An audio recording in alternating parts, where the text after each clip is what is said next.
Magandang hapon po at narito na ang resulta na ating 5 p.m. Pisas o Lottery Souls today.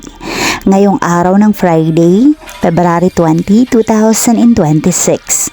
At para po sa draw natin ngayon ay ang 3D Lotto at ang 2D Lotto. At para po sa Lotto more updates, pasubscribe na lang din po ako sa aking channel at pahit na din ng notification bell.